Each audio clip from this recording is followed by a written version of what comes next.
But I don't usually like to call the person that I'm married to my husband, because I don't want people to get the wrong idea.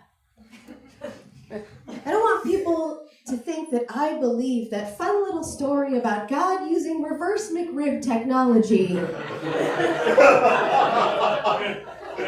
to make a woman. Yeah. Sort of like, order for Adam, here you go, enjoy your filet of fish. I use partner instead, but that word can sound sort of like clinical, a little sanitized, you know, no matter how many times I put howdy in front of it. Keep it fun.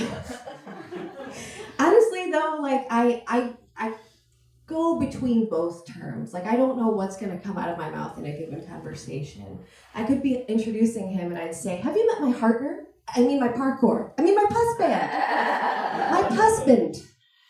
My loving husband. That can't be right. So partner is like not a perfect word, but I like it better because I want and I need people to hear the gay in there. The queerness that sticks to it like a piece of fruit stripe gum. Because it sticks to me too, y'all. Even though I'm married to a dude, I'm still queer as hell.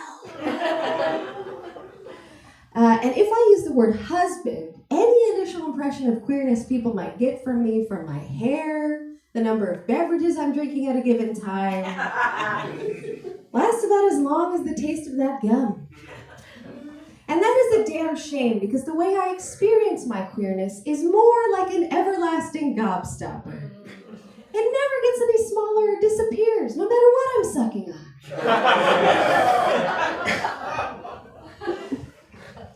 Sort of transitioning from the like cultural family stuff into the more confessional sex stuff, so buckle up!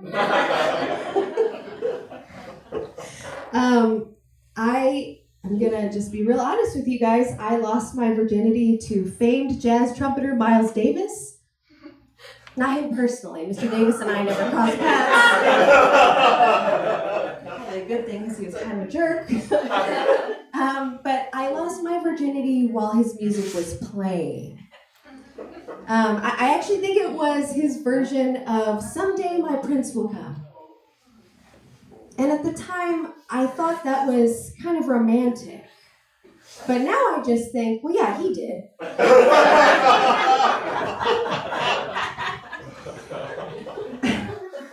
Now, I'm never going to be able to forget that it was Miles Davis because this all took place in a dorm room.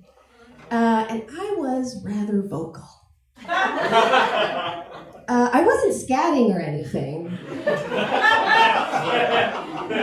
Just doing the usual vocal improvisation that I thought I was supposed to do.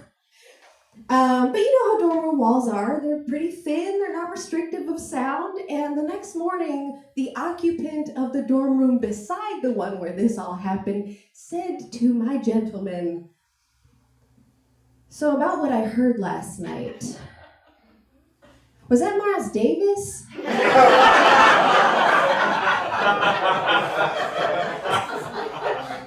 And that was my first time getting roasted. All right, I'm going to do one more thing, and then I'm going to get out of here. You guys have been awesome. I want to find out a little bit more about you. Clap. I feel like it's going to be a low number when I look at the room here. Clap if you grew up with a crush on Disney's Aladdin. Okay, more than I thought. Yeah, you really liked that nipple-free look. Didn't draw them with nipples. I don't know why.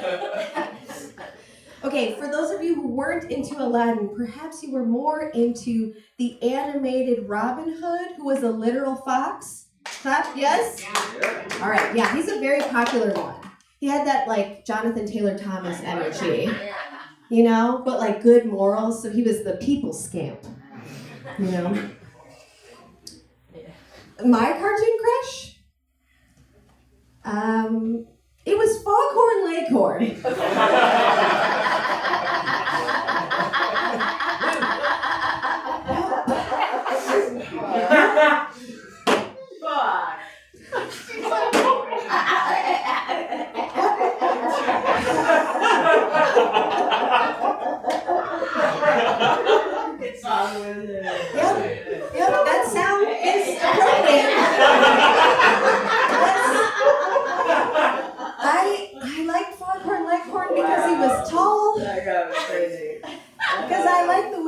talked. I know it's kind of a huge red and blue and starred and barred flag. I totally forgot about this until recently because we hide sort of like our deepest shame from ourselves sometimes. And nobody in my life could have predicted this about me because when I was young, I dated poets and artists and musicians. And they all wrote these beautiful words. Yeah. Sometimes even about me. Mm-hmm. So how could I go for this oversized rooster who's not crowing for the sun, but for when the south will rise again? Oh, dear. It's a bad look. But I have to say, the other day I realized that my partner, again, to whom I am legally wed, is not only tall, but if he sees an animal limping, says things like, "Oh, that little feller's got a hitch in his giddy up."